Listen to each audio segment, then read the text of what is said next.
Why am I never satisfied? Why are we never satisfied? Well, it's a good thing that you're not, because that's the way that we feel the motivating force behind all development, both in the physical and in the spiritual hidden causative level of nature. Anything that we feel as movement, from moving to some other part of the world to the subtlest shift in an inner attitude, happens only because this force has made us so uncomfortable and unable to fulfill our desires in our current state that we begin to feel a need for a greater satisfaction that we calculate must exist in that new situation. And we move just that far and no further. A person doesn't even move a finger or scratch their nose if not for this calculation: how to get the maximum amount of pleasure for the minimum amount of effort. It is the E equals MC squared of the ego.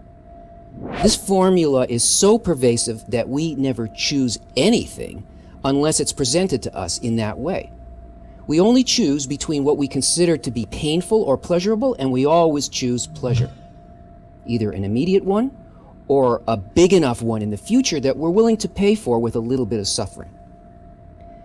But pleasure does not exist in and of itself. There has to be something opposite to it in nature before it can be sensed. We never experience anything as its essence, only by comparison. We feel light compared to darkness, warmth compared to cold, pleasure compared to pain.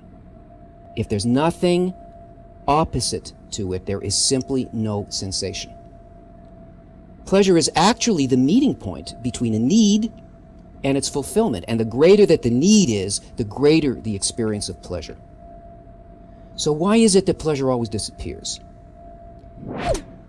You know what it's like when you're a little hungry. You start thinking about what you could eat. Maybe a pretzel. Yeah, okay, maybe later. But the hunger keeps on growing.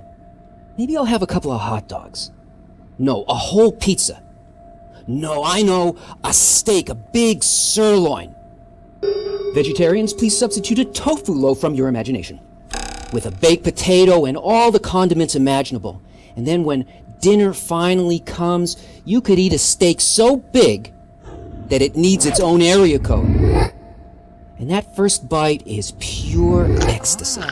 And the next bite is wonderful. The next bite is good. And the next bite is okay. And the next is whatever it is. And the next one is, no, not another bite. I'm going to be sick. The need is diminished. It no longer stands opposite to the steak. And now the pleasure can't be sensed because the need has been extinguished. And this all happens because we're trying to satisfy only ourselves. And that egoistic desire is ultimately what makes human experience limited and physical. Because our own needs are tiny, and they're built in such a way that they can never be satisfied. And yet we find ourselves longing for lasting pleasure, and we feel that somehow it must exist. And it does. But in order to feel that, first, we need an unlimited, ever-expanding desire that can draw a boundless fulfillment. And to do that, you have to seek pleasure in the fulfillment of others. Because this desire to bestow is a spiritual desire, and one taste of it is greater than all the pleasure felt by all creatures over all time. Because it's a pleasure not felt in our little subjective needs, but in everything. There's no limit to that desire, and there is no end to the pleasure derived from that need.